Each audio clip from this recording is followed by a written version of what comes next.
आज का जो टॉपिक है वो है अशोक का धम्म, और हिस्ट्री ऑप्शनल के लिए इस साल के लिए बहुत ही महत्वपूर्ण क्वेश्चन है अशोक का धम्म। इस बार आने की संभावना प्राचीन इतिहास में अशोक का धम्म से है, इसलिए इसको अच्छे से आप समझ करके कॉपी में लिख लें या फिर जिस प्रकार से आपको तैयारी करना है तो इस टॉपिक पे आप कर लें।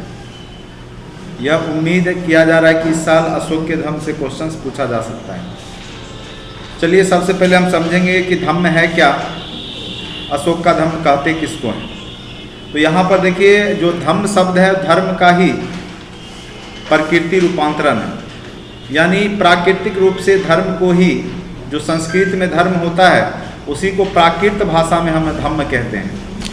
संसार के इतिहास में अशोक की प्रसिद्धि के कारण उसकी विजय नहीं है, अपितु क्या है, उसका धम्म है। उसने कितने शासकों को हराया और कहाँ कहाँ विजय प्राप्त किया, इस कारण से अशोक प्रसिद्ध नहीं हुआ। या अशोक की महानता उसमें नहीं है कि कलिंग को हराया या अन्य प्रांतों को हरा करके मगध में मिलाया। उसकी महानता जो है उसके बौद्ध धर्म और उसका खुद का जो एक धम्म है जिसके माध्यम से वो लोक कल्याणकारी कार्य कर रहा है, उससे है। और धम्म शब्द जो है संस्कृत भाषा के धर्म का रूपांतरण है, यानी आप कह सकते हैं धर्म जो संस्कृत में हम बोलते हैं उसी को प्राकृत भाषा में क्या बोलते हैं, धम्म बोलते हैं। अपने दूसरे और 7वें स्तंभ लेखों में अशोक ने धम्म की व्याख्या कुछ इस प्रकार किया है। अशोक के बहुत सारे स्तंभ लेख हैं, तो उसमें से दूसरा और 7वें में उसने धम्म के बारे में जिक्र किया है। इस चीज़ का चर्चा जरूर करेंगे अशोक के धम्म के क्वेश्चन में, कि क्या में, तो दूसरे और 7वें में। अशोक ने जो धम्म की व्याख्या किया है वो इस प्रकार से किया है। धम्म क्या है, एक साधुता है। धम्म क्या है, और कई इतिहासकार इसको बौद्ध धर्म से भी जोड़ते हैं, लेकिन बहुत सारे इतिहासकार का अलग मानना है। उनके अनुसार जो है यह धम्म अशोक का खुद का क्रिएटेड है, यानी वो धर्मनिरपेक्ष और सर्वधर्म संभाव के भाव से यह बनाया है, सिर्फ बौद्ध धर्म के लिए प्रेरित नहीं है। बौद्ध भिक्षु या बौद्ध संत या जो भी बौद्ध साधु हैं वो अपने धर्म के प्रचार करने के लिए इसको बौद्ध धर्म से जोड़ने का प्रयास किया है, ऐसा इतिहासकारों का मानना है। लेकिन हम देखेंगे सभी पॉइंट्स को, उसके बाद लास्ट में निष्कर्ष निकालेंगे कि क्या वाकई ये बौद्ध धर्म नहीं है, ये अशोक का खुद का धर्म है या क्या है। कुछ भी निष्कर्ष निकालने से पहले आपको सारे पॉइंट्स को वहां रखना होगा कि अशोक का धम्म उसका खुद का धम्म है या फिर बौद्ध धर्म ही है। अलग अलग इतिहासकारों के मंतव्य को रखना होगा, जो पुष्टि हुआ है, साहित्यिक पुष्टि या कुछ भी सोर्स से पुष्टि हुआ है, उसको यहाँ पे सबूत के साथ पेश करना होगा इस आंसर राइटिंग। जितना देखने में आसान है उतना ये क्वेश्चन आसान है नहीं। चलिए यहाँ पे धम्म क्या है, साधुता है, बहुत से कल्याणकारी अच्छे कार्य करना, क्या कहला रहा है, धम्म। किसके अनुसार, अशोक के अनुसार। पाप रहित होना, मृदुता, दूसरों के प्रति मधुरता, दया, दान और सुचिता, प्राणियों का वध ना करना, जीव हिंसा ना करना, माता पिता तथा बड़ों की आज्ञा मानना, गुरुजनों के प्रति आदर रखना, मित्र परिचित और संबंधियों या ब्राह्मणों और शर्मनों के प्रति दानशीलता का उचित व्यवहार करना।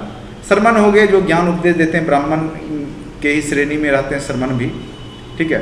तो इनके साथ अच्छा व्यवहार करने को ही उन्होंने क्या बोला है, अशोक ने धम्म बोला है। धम्म के प्रगति के बाधक उन्होंने क्या बताया, चंडता, निष्ठुरता और क्रोध, मान, ईर्ष्या, ठीक है, माया होगा यहाँ पे, मान नहीं होगा, माया, ठीक है। चंडता, निष्ठुरता, क्रोध, माया और ईर्ष्या जो है, या कह सकते हैं यहाँ पर ईर्ष्या माया ही है, ठीक है। तो ये सारे क्या हैं, धम्म के प्रगति के क्या हैं, बाधक तत्व हैं। धम्म की प्रगति में बाधक तत्व को आप समझ गए हो। चंडता मतलब हो गया, आप जान ही रहे हैं, कठोरता, एक निष्ठुरता शब्द से चंडता आप संबोधित कर सकते हैं। क्रोध, गुस्सेल स्वभाव, माया, ईर्ष्या, लोभ, ये सब क्या है, धम्म के प्रगति के बाधक तत्व हैं। इसको दूर करने का बात उन्होंने धम्म के माध्यम से किया है। और अशोक ने अपने 12वें शिलालेख में धम्म की सार वृद्धि पर जोर दिया है। सार वृद्धि से तात्पर्य है कि धर्म की उन्नति के साथ साथ अन्य धर्मों की भी उन्नति की कामना करना। केवल अपने धर्म की ही नहीं बल्कि सर्वधर्म जो है सभी लोगों के धर्मों की उन्नति की कामना करना ही क्या है, सार वृद्धि है। ठीक है, तो यहां पे आपको दिख रहा होगा धर्म निरपेक्षता, किसी प्रॉपर धर्म के बारे में अशोक नहीं बोल रहा है, क्योंकि उस समय हिंदू भी थे और शुरुआती दौर में अशोक भी ब्राह्मण धर्म को मानता था, हिंदू धर्म को। आगे चल करके उसने बौद्ध धर्म को स्वीकार किया और बौद्ध धर्मी बना। उनके जो पिताजी हैं अशोक के, बिंदुसार, वो जैन धर्म को मानते हैं, सॉरी आजीवक संप्रदाय को, और उनके पिताजी जो है चंद्रगुप्त मौर्य, वो जैन धर्म को मानते हैं। तो आप देखिएगा इनके परिवार में भी सब अलग अलग धर्मों को मान रहे हैं। तो इन्होंने सर्वधर्म, स्वाभाविक सी बात है, जिनके परिवार में सभी धर्म के लोग मानने वाले हैं तो वो किसी एक प्रॉपर धर्म के तरफ ज्यादा रुझान नहीं दिखाएगा। हाँ, ये सही बात है कि उसने बौद्ध धर्म को अपनाया था और बौद्ध धर्म के मार्ग पे चला था, लेकिन यह कहना उचित नहीं होगा कि वे अन्य धर्म का विरोध कर रहा था। ठीक है, तो ये जो धम्म शब्द का जो प्रयोग उसने किया है वो सभी धर्मों या सार वृद्धि का यहाँ पे तात्पर्य आप कह सकते हैं कि सभी धर्मों का क्या है, उन्नति है। अशोक के धम्म के सकारात्मक और नकारात्मक पहलुओं को एक साथ समझ करके ही धम्म को आप समझ सकते हैं। क्या क्या सकारात्मक पहलू हैं धम्म के और क्या क्या नकारात्मक पहलू हैं, इस दोनों को समझ करके ही अशोक के धम्म की प्रकृति को समझा जा सकता है। पहले हमने बोल दिया, इसको आप अच्छे से समझने का प्रयास कीजिए, नहीं तो ये लिखना थोड़ा मुश्किल होगा। अशोक के धम्म की प्रकृति विद्वानों के लिए पहेली बनी हुई है, क्योंकि यह एक सर्वसाधारण धर्म था जिसमें सभी धर्मों की अच्छी बातों का समावेश था। इसे सीधे किसी धर्म से जोड़ा नहीं जा सकता। पहले हमने बताया, इसका मेन सार है कि यह धम्म जो है वो अशोक का अपना एक नया धर्म है जो सभी धर्मों का सार है। किसी एक धर्म से जोड़ना सही बात इसका नहीं होगा।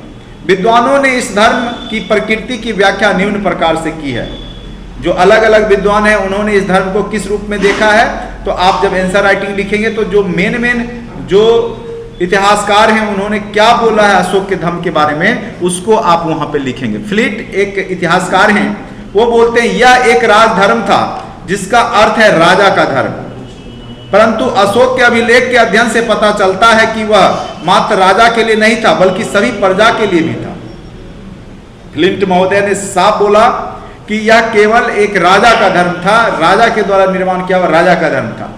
लेकिन जब अभिलेख का अध्ययन किया गया तो पता चला कि अशोक ने यह जो धर्म बनाया था वो सभी आम जनता के लिए बनाया था, पब्लिक के लिए बनाया था, लोगों के लिए बनाया था, वहां की जनता के लिए, मगध की जनता के लिए। अब आ जाइए फ्रांसीसी विद्वान सेनाट महोदय के अनुसार, ये सब पॉइंट्स बना के आप उसमें कथन लिखेंगे तब जाकर के आप इसका आंसर अच्छा राइटिंग माना जाएगा। यह बुद्ध धर्म का सर्वांगीण चित्रण था, परंतु हम जानते हैं कि अशोक के धम्म का उद्देश्य निर्वाण प्राप्ति ना हो करके स्वर्ग प्राप्ति करना था। ठीक है, अब देखिए फ्लिंट ये फ्रांसीसी विद्वान सेनाट कहते हैं कि यह जो धम्म है वो बौद्ध धर्म का ही सर्वांगीण चित्रण था, लेकिन इस बात को साबित नहीं किया जा सकता चूंकि अशोक का धम्म का उद्देश्य जो दिखाई देता है अभिलेख के माध्यम से, उसमें निर्वाण प्राप्ति को नहीं माना गया है। यहाँ पे अशोक के धम्म का उद्देश्य निर्वाण प्राप्ति ना होकर के क्या है, स्वर्ग प्राप्त करना था। तो ये यहाँ पे भिन्नताएं हैं, तो इसलिए हम इसको बौद्ध धर्म से भी नहीं जोड़ते हैं। ठीक है, तो पॉइंट्स को लिखेंगे, उसके नकारात्मक पहलू को लिखेंगे कि अगर सेनाट महोदय ने कहा कि यह बौद्ध धर्म का ही सर्वांगीण चित्रण था, उनका धर्म जो अशोक का धर्म है, तो यहाँ पे कटाक्ष आप कर सकते हैं क्योंकि अभिलेख के माध्यम से पता चलता है कि उनके धर्म का उद्देश्य स्वर्ग प्राप्ति था, ना कि निर्वाण प्राप्ति, जबकि गौतम बुद्ध के बौद्ध धर्म का उद्देश्य निर्वाण प्राप्ति है। तो दोनों में भिन्नताएं हैं, तो हम नहीं बोल सकते कि वो बौद्ध धर्म है। अब देखिए रोमिला थापर यहाँ पे क्या बोली हैं, ये भी एक बहुत बड़ी इतिहासकार है, खास करके ये मौर्य समय का जो इतिहास है इन्होंने बहुत अच्छे से लिखा है। अशोक का धर्म उसकी निजी कल्पना थी जो उसने प्रशासनिक उद्देश्यों को ध्यान में रखकर बनाई थी, यानी अपने राजकाज को चलाने के लिए उसके पास दो ऑप्शन थे, या तो वो सेना के बदौलत, हथियार के बदौलत, ताकत के बदौलत पूरे राज्य को एकत्रित करके रखे, क्योंकि उसका साम्राज्य बहुत बड़े क्षेत्र में फैला हुआ था, भारत से लेकर अफगानिस्तान तक फैला हुआ था, पूरा अखंड भारत उसने कब्जा कर लिया था। अब उसको कंट्रोल में रखना ताकत के बल पे, शक्ति के बल पे बहुत ही मुश्किल काम था, इतना आसान काम वो नहीं था। सभी एक तभी हो सकते थे जब उनको धार्मिक रूप से या लोक कल्याणकारी रूप से जोड़ा जाए, उनके मानसिक रूप से उनके साथ संबंध बनाया जाए, तभी जाकर के इतना बड़ा साम्राज्य पे वो शासन कर सकता था। और शायद अशोक ने दूसरा ऑप्शन इसीलिए चूज किया था कि धम्म के माध्यम से उपदेश दे करके, लोगों में नैतिकता जगा करके उसने शासन करने का प्रयास किया।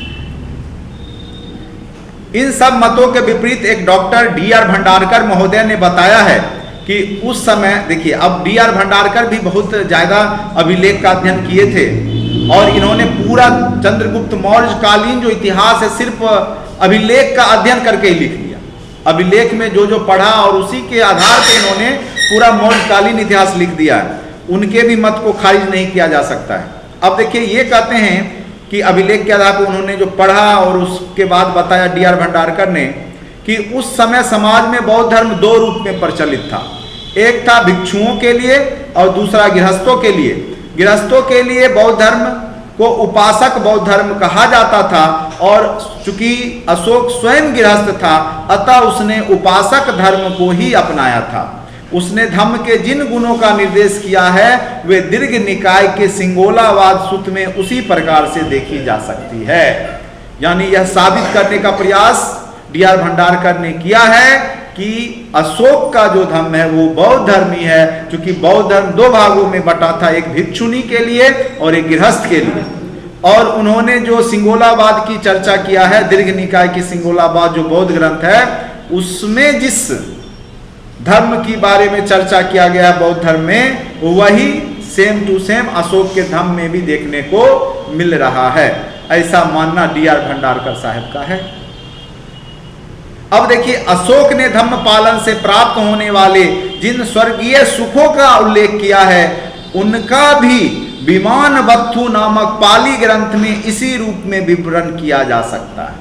और ये जो विमान वत्थु नामक पाली ग्रंथ है, यह भी बौद्ध धर्म से ही जुड़ा हुआ है। और उसमें जिस प्रकार से स्वर्ग प्राप्ति की चर्चा की गई है, उसी प्रकार से अशोक भी जो है स्वर्ग प्राप्ति का प्रमुख लक्ष्य बना करके धम्म का प्रचार करता। अतः भंडारकर महोदय ने अशोक के धम्म को उपासक बौद्ध धर्म कहा और यही मत सर्वाधिक संतोषप्रद और तर्क संगत लगता है, क्योंकि इसने साबित किया। कहां कहां पे साबित किया? तो एक तो आपका दीर्घ निकाय के सिंगोलावाद में और दूसरा कहां पे, चलिए इस प्रकार इसमें कोई संदेह नहीं कि अशोक व्यक्तिगत रूप से बौद्ध धर्म के अनुयायी था, लेकिन हमें अशोक के व्यक्तिगत धर्म और अभिलेखों में दिए हुए धम्म में स्पष्ट रूप से भेद रखना चाहिए। अशोक बौद्ध था तथा त्रिरत्नों में विश्वास करता था, परंतु जिस धम्म के उपदेश का उसने लोगों में प्रचार किया वह सर्वसाधारण का धम्म था। यानी इसमें कोई दो राय नहीं है कि अशोक गृहस्थ जीवन बौद्ध धर्म में रहते हुए, गृहस्थ में रहते हुए बौद्ध धर्म अपनाए हुए नहीं था, इसमें कोई दो राय नहीं है। लेकिन जो उसने जो प्रचार किया है उसमें उसने सर्वसाधारण के धम्म को लेकर के प्रचार किया है। धम्म नीति का उद्देश्य क्या है?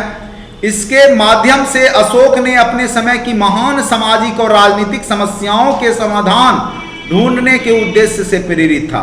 यानी अशोक का धम्म उस समय का जो सामाजिक समस्या था, अभी भी सामाजिक समस्या है, आपस में आप लड़ते झगड़ते हैं, तो अशोक के धम्म में ऐसे ऐसे प्रवचन किए गए हैं, ऐसे ऐसे बात को बोला गया है जिससे कि लोग आपस में लड़ाई झगड़ा बंद करके भाईचारे की भावना बढ़ाया है। ठीक है, तो जिससे इस युग का जटिल समाज जूझ रहा था, यानी उस समय जिस समस्या से वहां का समाज जूझ रहा था उसको सॉल्व करने में प्रॉब्लम को धम्म बहुत बड़ा योगदान दिया था।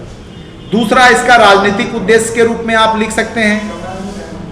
अशोककालीन मौर्य साम्राज्य अपने विस्तार के चरमोत्कर्ष पर था। यह भारतीय उपमहाद्वीप के अतिरिक्त अफगानिस्तान तक फैला हुआ था।